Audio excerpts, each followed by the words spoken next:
Bismillah, alhamdulillah, amma ba'du. Mengenai benda yang bisa digunakan untuk menghilangkan najis, para ulama sepakat bahwa air suci dan mensucikan itu dapat menghilangkan najis dari tiga tempat tersebut, yaitu badan, pakaian, dan juga masjid ataupun tempat beribadah, tempat sholat.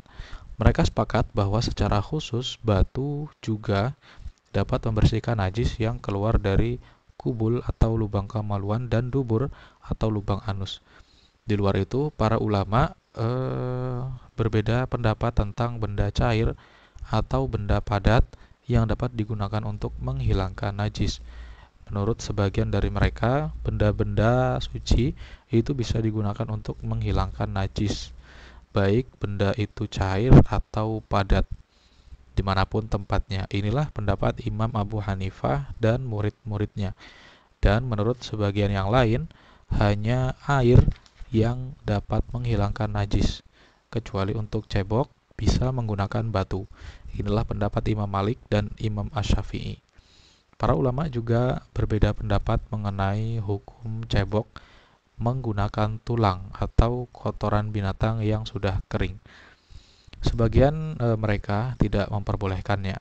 Mereka hanya memperbolehkan dengan benda-benda lain yang dapat membersihkan najis. Imam Malik tidak memperbolehkan cebok dengan menggunakan benda-benda yang dapat dimakan seperti roti kering dan lain sebagainya. Demikian pula dengan menggunakan barang-barang yang berharga seperti emas, mutiara, dan lain sebagainya. Kemudian ada juga sebagian ulama yang membatasi bahwa benda yang dapat membersihkan hanya batu saja. Inilah pendapat para ulama dari kalangan mazhab Zahiri. Dan juga ada sebagian ulama yang memperbolehkan cebok dengan menggunakan tulang, bukan kotoran binatang yang kering. Meskipun menurut mereka hal itu hanya bersifat makruh. At-Tabari membolehkan cebok dengan menggunakan semua benda, baik yang suci maupun yang najis, adalah pendapat yang aneh. Sumber perbedaan pendapat di kalangan para ulama tentang masalah ini muncul dari sebuah pertanyaan penting. Apakah tujuan menghilangkan najis menggunakan air itu hanya sekedar menghancurkan benda najisnya saja, atau karena air itu memiliki kelebihan khusus yang tidak ada pada benda lain? Jika jawabannya yang pertama, berarti semua benda yang dapat menghilangkan najis itu dapat digunakan, baik benda tersebut cair ataupun benda padat yang suci. Pengertian ini adalah berdasarkan kesepakatan para ulama bahwa najis yang melekat pada kubul atau dubur itu dapat dihilangkan dengan menggunakan benda-benda selain air, dan juga berdasarkan hadis Ummu Salamah di mana di situ disebutkan inni imra'atu utilu zaili wa amshi fil makani al-qadri faqala laha Rasulullah yutahhiruhu ma ba'dahu. Sesungguhnya aku adalah seorang wanita yang biasa menjulurkan kain bagian belakangku, dan aku biasa berjalan melewati tempat yang kotor. Kemudian Rasulullah bersabda hal itu bisa disucikan dengan debu yang sesudahnya.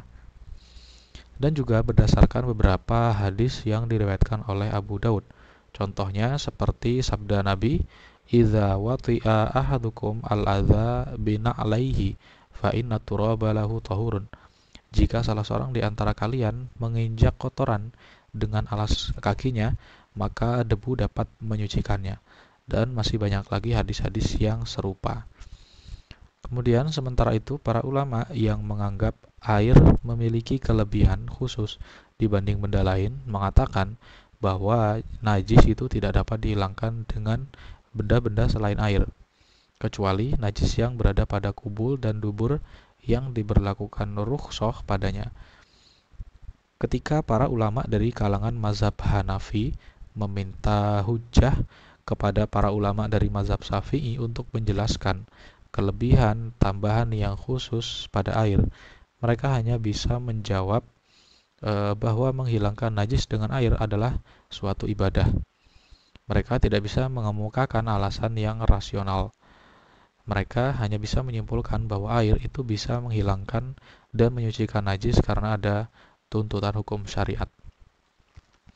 Kemudian, perdebatan antara kedua mazhab itu cukup panjang, terutama tentang pertanyaan apakah menghilangkan najis dengan air merupakan ibadah atau karena rasional yang memang sudah ada sejak dahulu.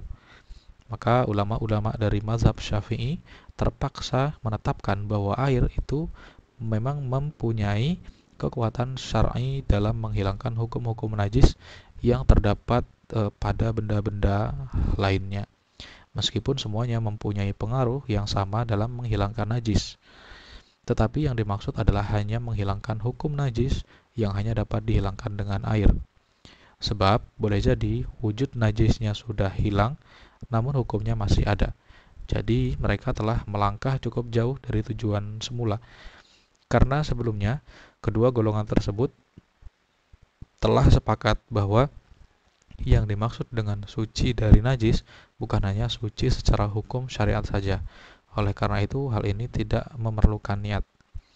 Terlepas dari perbedaan pendapat antara para ulama dari kalangan mazhab Syafi'i dan para ulama dari kalangan mazhab Hanafi, menurut Ibnu Rus, air memang memiliki kekuatan untuk melarutkan kotoran, bahkan najis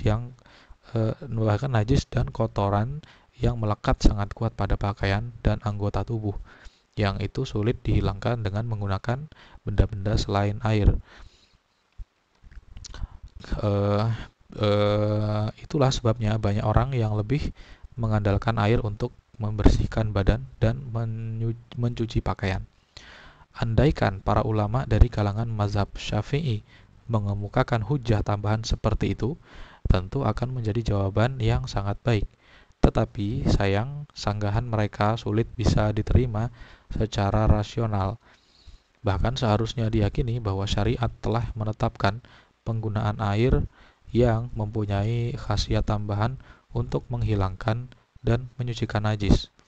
Dan andaikan mereka mengemukakan hujah seperti yang dikemukakan oleh Ibnu Rus, tentu fikih akan menjadi sesuatu yang lebih rasional.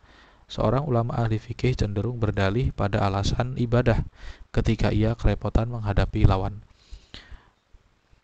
Adapun perbedaan pendapat para ulama tentang penggunaan kotoran binatang, karena mereka berbeda pendapat dalam menafsiri larangan Nabi terhadap cebok menggunakan tulang dan kotoran binatang sekaligus.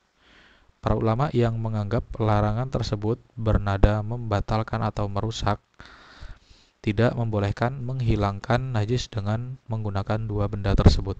Sedangkan para ulama yang menganggap sebaliknya mengatakan bahwa hal itu hukumnya hanya makruh, bukan sampai pada tingkat membatalkan atau merusak.